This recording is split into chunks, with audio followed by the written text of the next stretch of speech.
Hello again, Bears fans, and welcome into 3 and Out here on WARR Radio, where we give you the breakdown of every single Bears game, do a postmortem, if you will, and I'm sure a lot of Bears fans feel that postmortem today after seeing what was just another one of those really gut-wrenching, terrible losses by the Bears and really make you feel bad about the team and the organization.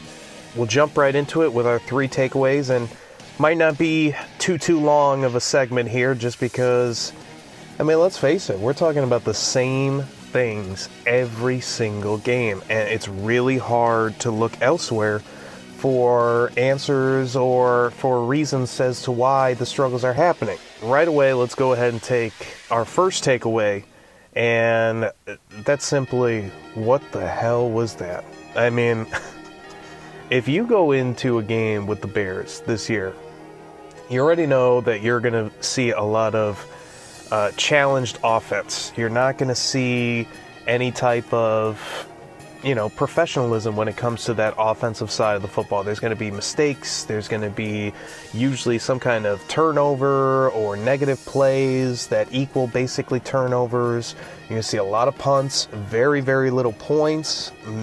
It probably, if anything, you're going to see is field goals and not any type of touchdowns. And at the end of the day, probably seeing, flashes of what happened in a Bears game and just think to yourself, man, if a few of these plays went the Bears' way, what are we talking about? And on top of it, too, when are these plays going to start coming the Bears' way? Because it just seems like far too often we're talking about how many missed opportunities they had, and you got to throw this game probably at close to top of the list, because in our 4th and Goal series, which is what we do here on WARR Radio to preview each and every Bears game, I felt that this was a game that the Bears kind of needed to win. And maybe that one game when you look back at the end of the season and say, man, if we won this game here, we're probably in the playoffs. Or this game right here, the one that we lost, that's where it really started to unravel. And that's how this Minnesota game felt, because Minnesota came into this contest a desperate team. Their playoff hopes were basically dashed about 3 weeks ago. They started out 1-5, their first 6 games. I mean, it was a disaster. They get a huge victory over the Green Bay Packers. They get another big-time victory over the Detroit Lions. And now they get a victory over the Bears. So far, the Vikings are 3-1, I believe, in the NFC North. When you are killing it in your division, you give yourself a shot, not only to win the division, obviously, because those divisional games matter, but that's how you get back into the wild card races. You've got to take care of your own division, and that's what the Vikings are doing. Now they go next week 1 game below 500 at 4-5 and feeling really good about themselves, knowing that the second place team, the Chicago Bears, they're very leapfroggable. And if you get past the Bears and a few other teams lose in the NFC and go through a hard stretch, Minnesota very easily can steal that 7th playoff spot in the NFC. And so when you go back to the Bears now, you know what you're going to come up against in this hungry, desperate Minnesota team. You wasted your good matchup with the Tennessee Titans 2 weeks ago. And so fast forward to this week, again, a defense that's really struggling with your struggling offensive crew. You've got a new play caller in Bill Lazor. This bye week's coming up right before the Green Bay matchup. You want to feel good going into that bye week and really building confidence and maybe feeling like as a team you've turned the corner a little bit. But if anything, the team is reeling and feeling it that they've really turned the corner in the negative way, and that maybe this is becoming, I hate to say it, this is on the path to disaster. And for fans that are hoping that the front office and Ryan Pace gets removed at the end of this season, I mean, this is what you got to hope for. You got to hope for these type of results and these kind of disappointing performances. And why is this performance so bad against Minnesota? I mean, you don't really have to look at many numbers on the stat sheet. if you were watching that game at all, what do the Bears need to win football games? They need takeaways from their defense. Defense got them some early takeaways that they were unable to take advantage. I believe they only had 3 points off their first 2 takeaways. You got to find a way to score a touchdown there. On top of it, what else don't they do? They don't score in the third quarter. You get a kickoff return for a touchdown from Cordell Patterson. I mean, that's a freebie 7 right there. You get yourself a huge touchdown. A team that can't score any points gets themselves the type of touchdown that they really needed at that point in time in the game. And altogether, the Bears offense couldn't score one offensive touchdown. And, it had shades of their game against the Saints where or even the Rams on that Monday night before this Monday night game, where the offense couldn't score a darn thing.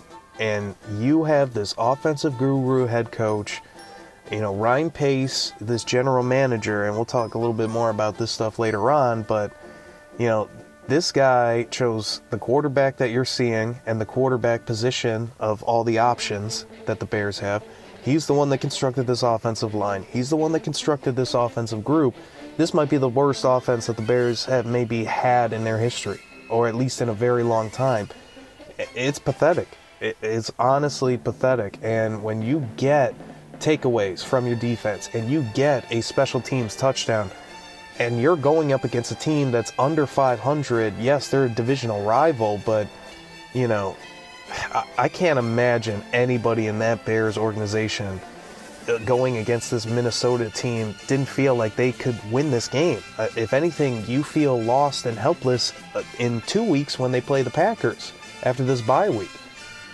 And how ugly could that potentially be? I mean, we'll have some time to really digest that, but man, that game, you can circle it right now. If the Bears get embarrassed against the Green Bay Packers in Green Bay after this bye week, that's the type of stuff that really gets the McCaskies wanting to fire people. And you lose to Green Bay, you look really bad, you blow a 5-1 start, you've made the playoffs once in 6 years as a GM. I mean, now it's kind of like when you have a house and you get like a bad smell, a bad odor, and you rip like some wall back or some wallpaper, maybe you get a little hole behind the wall and it just pours out this stink of rot and disgusting. That's kind of what the Bears are like right now, because after 2018, you were kind of convinced as a Bears fan that Ryan Pace has built a really well-constructed house. And that, it's a house that's going to last for a while. It's going to have some sustained success. And the house took a big time hit to it, almost like a giant hurricane went through and shattered up the house a little bit after 2019. And they thought, if we get some people in here to fix it, some new guys, that all of a sudden we're going to figure it out and this house is going to be pristine once again. And now we're finding out, even down to the studs, it's starting to rot and stink, and there's just not a lot of fixes. You look at the future with the cap situation, and it's ugly. So, if the Bears want to do themselves any type of favors, they need to, I guess, bring it these last, 6 games after the bye week. It's so hard to have a ton of optimism when you know that seemingly against any defense they play, they're going to be unable to score any type of points. Let's move along right to our second takeaway, and going to look at the offense a little bit more, and just kind of want to highlight, where the problems really are, because it's all about roster and talent, and it's all about how these players are brought in together, how they're being used, because, Bill Lazor comes in, the offensive coordinator, as the play caller in this game, and, I think you can make the argument between the 20s, he was, an improvement over Matt Nagy. Not night and day, nothing significant. It's not like, that we found Kyle Shanahan 2.0 or something like that at offensive coordinator with Bill Lazor. But it seemed like the Bears had a little more fluidity to them, seemed like they were moving the football decently. Still not very good on third downs. A continual problem for this team. And boy, that third down conversion is very scary. I mean, 2 of 11 after how futile they were a week prior to the Titans as well. And they're one of the worst third down teams in the league. So, at times it felt that between the 20s they were looking fine, but where do the problems come back into it? In the red zone, can't come away with points. Nick Foles misses a few throws, a couple bad reads, some plays poorly executed, whether it's the offensive line blocking, whether it's the receivers. Anthony Miller has a tough drop. It was not a good throw at all, but it's in your hands, man. I mean, you're a receiver. How many times can the ball hit you in the hands, get deflected for an interception before people start saying, you know what, dude, we've had enough. We've had enough of that stuff.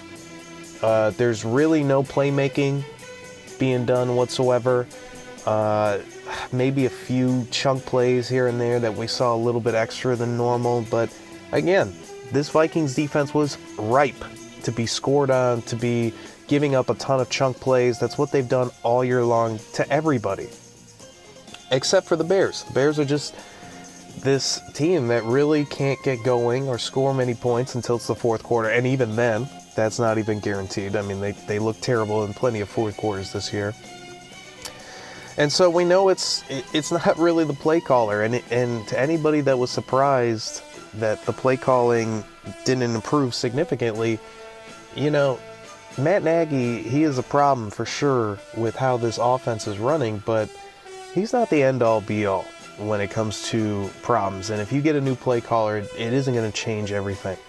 You need a quarterback that can make throws. Nick Foles has done a very poor job at executing at the quarterback position, and we know Mitch Trubisky does a very poor job of executing at the quarterback position. Those are the quarterbacks Ryan Pace wanted. This team is terrible at run blocking. There's no physicality. They have no maulers. They have no offensive linemen that just come up, punch a defensive lineman or linebacker, and move them. Kyle Long was probably the last Bears offensive lineman that they really had that could just maul some guys and create some gaps and some holes that you can run behind.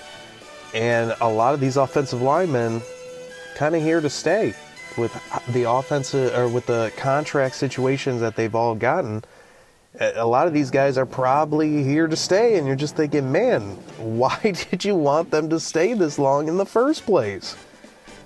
It's just a lot of silliness of that. You see the running back position. You have no David Montgomery. Lamar Miller was just kind of whatever. Artavius Pierce, this is my problem with getting really excited about some of these undrafted rookie running backs or just these no-name running backs. Couple toss plays that I saw of Artavius Pierce, and he's just running out of bounds. This isn't college, dude. You need, on a football team that is dying for extra plays, for extra yardage, for playmaking, you don't want to be stupid. You don't want to take unnecessary risks. But if you've got a corner and you can pick up 2 or 3 extra yards by just staying in bounds, that's the kind of stuff that this Bears team has to do all across the board. You can't have any margin for error, and you've got to try to get every single yard you can get. And the mentality's wrong of this team right now, and you understand why. There's very little confidence, and if you are not a part of the offensive group, you feel like you're doing your job. I mean, special teams and defense is doing their jobs. When you are just so backwards offensively as the Bears are, I mean, they look like the worst offense in the league. You can't tell me one playoff run in 6 years and having the worst offense in the league is any type of security for a job.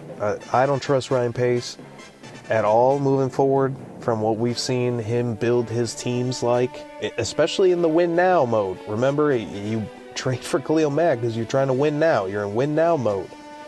Anybody have trust that Ryan Pace is going to find the next guy?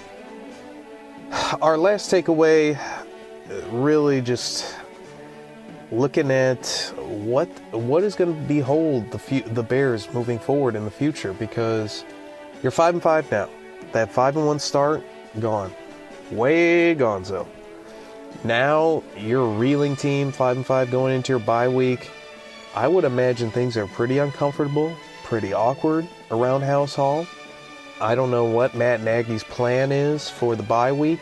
I think, I'm not sure if it's been every year, but I know in 2018 he let a bunch of guys have some extended time off. I would think that's the opposite this year. I mean, you need to get to work. I would think you got to be there grinding day in and day out all these 2 weeks, because I mean, you can't be embarrassed against the Green Bay Packers. If Ryan Pace and Matt Nagy were not concerned about their jobs before, they better be very concerned right now, because if anything, and I pointed this out earlier, if anything drives Virginia McCaskey and George McCaskey nuts, if anything makes them want to fire people, it's when they get embarrassed to Green Bay. They hate getting embarrassed to Green Bay. They hate Green Bay. They really believe in that rivalry like as if a fan would, a meatball fan.